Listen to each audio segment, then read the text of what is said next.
Assalamualaikum warahmatullahi wabarakatuh. Alhamdulillah, salatu wassalamu ala rasulillah. Oke, mari kita lanjutkan perkuliahan kita genetika tanaman ya. Hari ini kita sampai di pengorganisasian kromosom di dalam sel. Jadi kalau kita lihat di gambar ini adalah sketsa dari inti sel. Yang berwarna kuning adalah membran inti. Sebagaimana kita ketahui bahwa membran inti itu membran ganda ya, ada membran bagian luar ya, ada membran bagian dalam. Jadi berlapis gitu. Nah, di antara membran inti itu ada yang namanya pori inti, pori-pori yang berfungsi sebagai tempat transportasi keluar masuknya suatu ya protein apa maksudnya mRNA gitu ya. Jadi kalau terjadi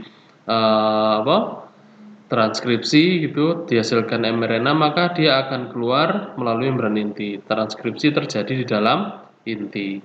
Kemudian yang berwarna hijau tua ini adalah lamina ya dari inti. Kemudian membran inti ini mengalami pemanjangan dan membentuk saluran dengan yang namanya retikulum endoplasma. Jadi nanti ada hasil-hasil dari produk-produk inti yang langsung diteruskan ke retikulum endoplasma.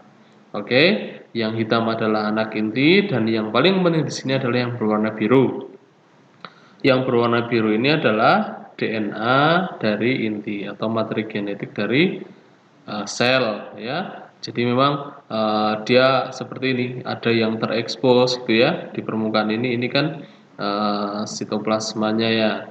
Nah, ada yang tersembunyi. Ini memang diatur sedemikian rupa gen-gen yang diperlukan untuk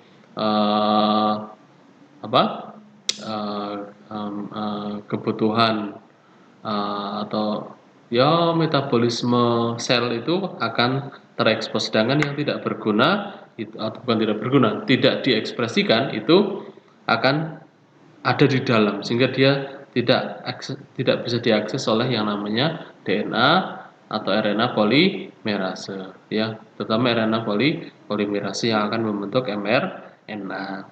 Contoh misalnya kalau misalnya ini adalah sel rambut, maka gen-gen yang berkaitan dengan produksi protein rambut itu akan ada di permukaan sehingga dia bisa diakses.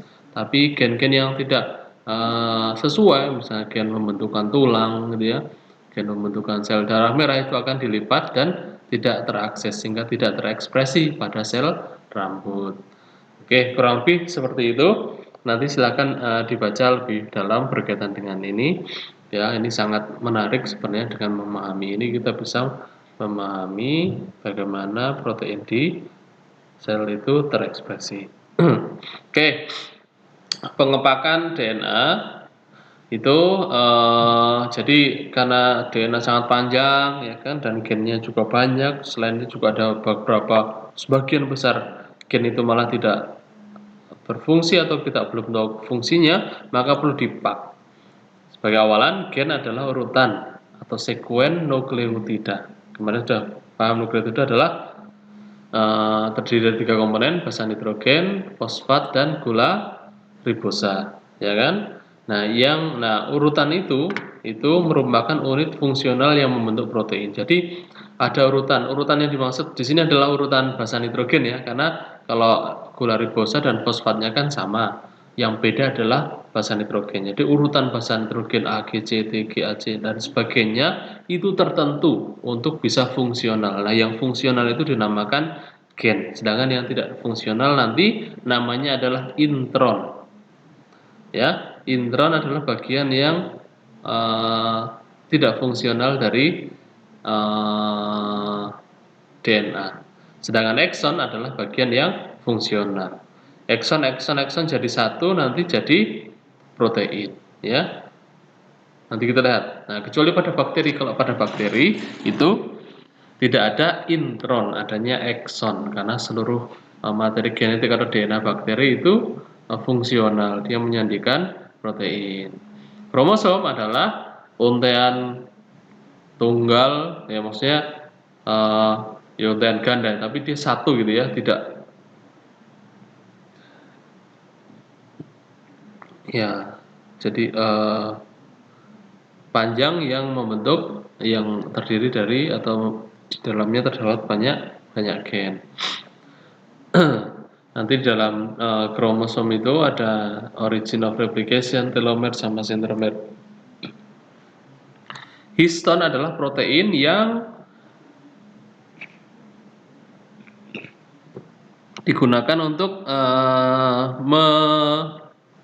melipat atau apa namanya ya,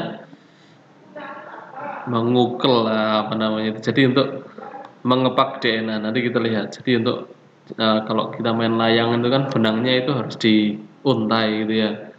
Di dalam kaleng atau apa? Nah, kalengnya itu namanya kalau di ini di nukleosom itu adalah histonnya. Nukleosom itu gabungan dari DNA dengan protein. Nanti modifikasinya ada macam-macam ya, tergantung bagaimana dia berekspresi. Oke, ini contoh dari kromosom manusia ada 46. Warna di sini hanya untuk mempermudah. Jadi aslinya warnanya tidak seperti ini ya. Ini hanya untuk mempermudah saja. Ada 44 kromosom atau 22 pasang plus 2 kromosom seks. Ya kan? X dengan Y atau Y dengan X dengan Y atau X dengan X. Ini adalah kromosom pada individu jantan atau laki-laki, ya kan? Yang satu itu kromosom nomor 1 ada yang kuning ini, kuning hijau ini ada 2, ya kan? Nah, masing-masing ini dianggap satu ya. Ini karena nah harusnya seperti ini, tidak terputus begitu ya. Ini gabung ini tidak kelihatan saja. Ini jadi satu. Yang nomor 2 lah yang gampang ya, yang warna jingga ini atau marun ya. Nah, ini namanya kromosom homolog. Kromosom homolog. Jadi satu pasang ini atau 2 kromosom ini namanya kromosom homolog. Satu dari bapak, satu dari ibu. Warna yang sama itu menunjukkan bahwa kromosom itu bersesuaian. Contoh, misalnya di dalam kromosom nomor 2 ini ada gen yang satu menghasilkan warna mata gitu ya misalnya, yang ini juga sama. Jadi ini berkesesuaian. Yang lainnya nanti gennya berbeda-beda ya. Jadi setiap gen itu akan didistribusikan di kromosom-kromosom ini. Ya, kalau kita ingin mengetahui gen yang menyebabkan rambut keriting itu kita harus tahu dulu dia ada di kromosom nomor berapa ya. Dan itu satu dari bapak, satu ibu. Itu yang kalau kita terjadi fertilisasi ada sel ovum dengan sperma ya, maka dia akan bawa setengah-setengah ini. Satu dari bapak, satu dari ibu yang membentuk kromosom homolog. Bagaimana ekspresinya? Sama-sama gen menyandi warna mata, maka yang akan muncul sebagai fenotip ya, yang kelihatan, yang terekspresi ya, yang nampak ya, itu adalah yang dominan ya, yang dominan atau nanti hasil interaksi misalnya kodominan dan sebagainya. Oke, nah ini adalah bending pattern. Band itu artinya apa namanya? Strip ya atau garis lah. Pattern ya pola garis pada kromosom. Jadi kromosom kalau diwarnai dengan pewarna GMSA namanya, itu akan kelihatan strip-strip ya, strip-strip. Ini kromosom nomor 1, nomor 2 ini kan hanya satu. Nah, ini berarti ini kromosom seks ya. Ini jadi salah satunya nanti ada X atau ada Y. Ini digabungkan di sini. Ya, nanti kalau kromosom homolog maka akan sama. Ini nomor 1 ini polanya akan sama. Sedangkan ini hanya satu kromosom saja. Kromosom nomor 1 makanya jumlahnya 22. Beda dengan ini ya. Ini 22 pasang, ini 22 kromosom tambah X dengan Y. Ini ada pola strip-strip. Ini hanya untuk memudahkan. Aslinya tidak seperti ini, tidak semudah ini. Yang benar itu seperti ini. Nah, ini kromosom. Jadi ini kromosom homolog nomor 1, satu dari bapak, satu dari ibu gitu ya. Kromosom homolog nomor 2, satu bapak, satu ibu. Begitu seterusnya. Sampai ada X ini seperti ini dan Y. Nah, Y-nya nggak kelihatan ini. Ini karena individunya perempuan. Ini individunya perempuan. Nah, setiap kromosom homolog itu pola stripnya, pola garisnya setelah diwarnai dengan pewarna GMSA tadi itu serupa. Contohnya di sini ada strip, maka di satunya juga ada strip. Itu artinya ini pasangan. Ya, ini juga sama. Ya kan, ini polanya serupa antara satu dengan yang lainnya. Ada dua strip yang tebal, ada strip yang tipis, begitu ya. Nah, ini semuanya serupa ini. Nah, ini artinya ini adalah kromosom homolog, yang satu dari jantan, satu dari betina. Ya kan, ini namanya binding pattern atau setelah dengan pewarnaan game saat tadi.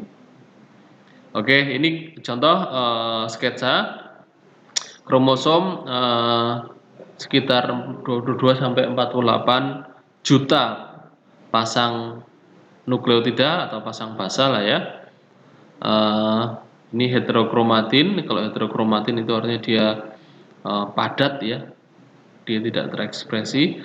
Nah, ini kalau dipotong segini nanti ada pola-pola seperti strip-strip begini. Nah, ini dipotong lagi, ya kan, diperbesar. Nanti akan ada. Nah, bagian yang ini untuk memudahkan saja, ini ekson ini, bagian yang dipakai dari DNA. Ini yang tidak terpakai namanya intron. Nanti ketika terjadi ekspresi, itu bagian yang abu-abu ini akan dibuang. Ini satu gen ini ya, satu gen. Satu gen ini bagian regulator, ini terminator di sini, ini satu gen. Nah, satu gen itu ada ekson, ada intronnya kalau pada organisme tingkat tinggi. Nah, nanti ketika yang warna marun ini digabungkan jadi satu, maka jadilah satu protein. Pemotongan ini namanya nanti splicing ya. Oke, jadi ketika ada satu gen itu tidak semuanya langsung ditranskripsi jadi protein, tidak. Ada yang dibuang, yang dipakai, yang dibuang namanya intron, yang dipakai namanya ekson. Silahkan baca lebih lanjut. Oke, ini konservasi pada DNA manusia dengan DNA pada tikus. Jadi ketika ada makhluk hidup itu, karena kalau di biologi itu ada yang namanya evolusi ya. Jadi ada bagian yang konserv atau yang lestari, yang dia sedikit berubah. Contohnya adalah pada kromosom nomor 1 pada manusia dengan kromosom nomor 4 pada tikus. Nah, kromosom nomor 1, lihat gambar yang ini ditunjukkan dengan warna ya. Warna apa ini namanya? Merah bata ini ya. Ini warna merah bata pada manusia itu ada di kromosom nomor 1. Mungkin di kromosom yang lain ada ya. Nomor 1 kalau di tikus itu di kromosom nomor 4. Warna merah bata ini dia menandakan bahwa gen-gen yang ada di sini itu serupa. Contoh, misalnya tikus kok berambut, ya kan? Rambutnya warnanya coklat. Misalnya coklat itu mengandung melanin, maka ada gen melanin pada kromosom manusia dan kromosom tikus. Nah, itu kalau pada manusia misalnya di kromosom nomor 1 ini, kalau pada tikus di kromosom nomor 4 ya. Jadi fungsi yang serupa itu biasanya akan dipertahankan lestari. Dia tidak berubah. Ya, tidak berubah. Jadi tetap gitu, sifatnya tetap. Ya. Ya, misalnya kalau klorofil ya, klorofil di alga, klorofil di paku atau di tumbuhan biji terbuka, misalnya kayak paki saji dengan klorofil di tumbuhan apa uh, biji tertutup ya, mangga gitu misalnya, mereka serupa ya kan, serupa. Jadi karena sama-sama klorofil, mungkin strukturnya atau komposisi urutan basa nitrogennya agak sedikit berbeda, tapi karena dia menyandikan klorofil dan fungsi sama, maka kecenderungannya akan urutannya serupa ya. Mungkin tidak sama identik ya, tapi serupa. Oke.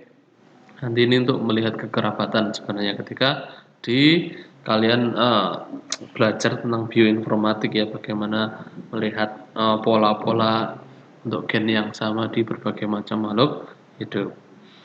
Oke, ini sel siklus kayaknya sudah kita pahami dulu ya. Ini interfase, ada 2 kromosom, 2N sama dengan 2 ya, kemudian akan mengganas selama interfase, kemudian terjadi memadat menjadi kromosom ini ya.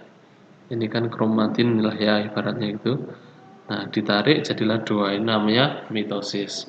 Ya, jadi 2N sama dengan 2, anaknya juga tetap 2N sama dengan 2. Sama persis dengan induknya. Oke, nah ini dengan mikroskop elektron ini kromosom, dan yang sebelah kiri ini adalah benang-benang DNA dan kromatin. Oke. Nah, eh, apa? Ini adalah contoh bagaimana DNA bereplikasi. Ini adalah kromosom homolog ya, satu bapak satu ibu. Ini bending patternnya sama. Misalnya ini warna di sini menunjukkan ya, ini telomer ya kan di ujung. Kemudian ada origin replication atau ORI, origin of replication atau replication origin, tempat pertama kali dimulainya proses transkripsi atau replikasi. Ada sentromer, tempat nanti info bagian itu akan ditarik oleh benang-benang spindle, tempat melekatnya benang-benang spindle. Ya, ini yang kuning ini juga ORI atau replication origin atau origin of replication atau tempat dimulainya pertama kali proses replikasi atau transkripsi DNA. Replikasi lah ya, replikasi DNA. Nah, di titik ORI ini nanti biasanya banyak mengandung bahasa A dengan apa? Yang dua itu A dengan T ya. Nah, itu karena hanya 2 ikatan hidrogen jadi lebih mudah untuk dilepas, dipisah. Nah, kemudian nanti akan membuat bubble sebenarnya. Istilahnya ini bubble ya, balon gitu ya, semacam balon, dan nanti akan di copy masing-masing, jadilah 2. Ini setelah selama interfase ini pas penggandaan DNA itu ya, jadilah sekarang salam satu inti sel itu 2N sama dengan 4 yang tadinya 2. Nah, kemudian memadat selama mitosis jadi kromosom ini, kemudian bagian sentromernya ada benang-benang spindle, ditarik terlepas jadilah 2 sel ya kan, yang sama persis. Ini mitosis lah dulu ya, mitosis. Nanti kita bahas tentang replikasi DNA. Tapi kurang lebih seperti ini. Nanti kita bahas lebih spesifik di sini, di pada saat pembentukan atau pada saat terjadi proses replikasi selama interfase. Ini contoh, ini adalah DNA yang diikat pada histon, protein histon. Histon adalah tempat di mana DNA melingkar nanti ya, diukel gitu, diuntai gitulah ya, atau dia apa namanya, bahasa Indonesianya apa ya, itulah kalau benang itu ada di itunya itu loh, di tempat benangnya itu seperti itu. Nah, ini histon itu wujudnya oktamer, okta artinya 8, berarti ada 8 protein, 2 histon H2A, 2 histon H2B, 2 histon H3, 2 histon H4. Jadinya 8. Nah, nanti ada 146 pasang basa dari DNA yang double helix itu. Jadi kalau misalnya dilepas-lepas jadi seperti ini, 2A, 2 H2A, H2B, H3, H4. Kalau digabung jadi seperti ini. Nah, nanti ini akan, nah ini tempat melingkarnya DNA itu. Ini namanya nukleosom. Ya, nukleosom. Ini nukleosom. Jadi, nah bagian yang melingkar ini adalah bagian DNA yang melingkar pada histon. Ini namanya yang tidak ini namanya linker ya, linker atau penghubung. Nah, nukleosom ini kalau linkernya dihilangkan nanti di digest ya dengan enzim restriksi dan atau enzim nuklease ya, itu akan kalau diukur kurang lebih nukleosom itu diameternya sekitar 11 nanometer. Oke, nah melingkarnya DNA itu dia yang bersinggungan dengan permukaan histon itu lebih banyak yang A dengan T. A dengan T, mohon maaf, di minor groove-nya di lekukan yang pendek, ini kan lekukan yang kecil ya. Pendek ini panjang, kecil ini lebar gitu ya. DNA. Nah, yang melekat di bagian histon itu yang lekukan yang kecil atau yang pendek. Yang di situ banyak basa A dengan T-nya. Dengan basa ini yang lekukan yang ini yang pendek atau sempit ini tapi banyak GC-nya itu biasanya ada di sebelah luar, tidak bagian yang melekat di histon. Ya. Oke, ini contoh gambaran sederhananya. Jadi dia zigzag begitu. Nah, ini kurang lebih begini. Ini linkernya, ini adalah nukleosomnya ya. Nah, begitu. Ini yang namanya kromatin ya, kromatin. Oke, mungkin itu yang bisa saya sampaikan pada pertemuan kali ini. Semoga bermanfaat. Terima kasih. Assalamualaikum warahmatullahi wabarakatuh.